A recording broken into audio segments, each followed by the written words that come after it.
माध्यमिक शिक्षा परिषद द्वारा परिचालित चलित वर्षर मैट्रिक परीक्षा आज आरंभ होईछि।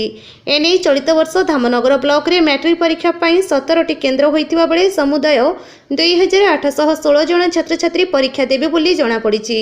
सूचना अनुसार असुराड़ी हाईस्कूल केन्द्र रे 192, बापूजी हाईस्कूल महताब नगर बेतड़ी गाँव में 269 जन, इंदिरा गोविंद हाईस्कूल चूड़ाकुटी रे 175, धामनगर सरकारी हाईस्कूल रे 201, धूसरी बालिका उच्च विद्यालय रे 168, गोपबंधु नगर हाईस्कूल हासनाबाद रे 239, इंद्रमणि उच्च विद्यालय चूड़ाकुटी रे 143, जहांगीर जनता नोडाल उच्च विद्यापीठ रे 129, खड़ीपदा हाईस्कूल रे 126, कोठारा सरकारी उच्च विद्यालय रे 170, मुरलीधर हाईस्कूल धूसरी रे 165, नदीगा हाईस्कूल नदीगाँ रे 136, बीपी हाईस्कूल भगवानपुर रे 141, सौकत अली हाईस्कूल दोबोला रे 143, सेंढापुर हाईस्कूल रे 132, उत्कलमणि उच्च विद्यापीठ बंधिटिया रे 133, शहीदनगर हाईस्कूल केन्द्र रे 154 परीक्षार्थी परीक्षा देउछंती।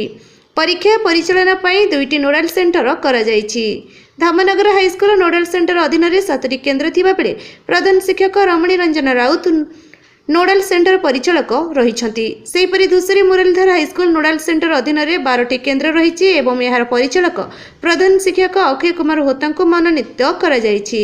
परीक्षा दिन नोडाल सेंटर प्रति केन्द्र को स्वतंत्र सुरक्षा सहित प्रश्नपत्र पठाजिबा पई व्यवस्था करा जायछि बोली भद्रक जिला शिक्षा अधिकारी कार्यालय पक्षरु सूचना मिलिछि।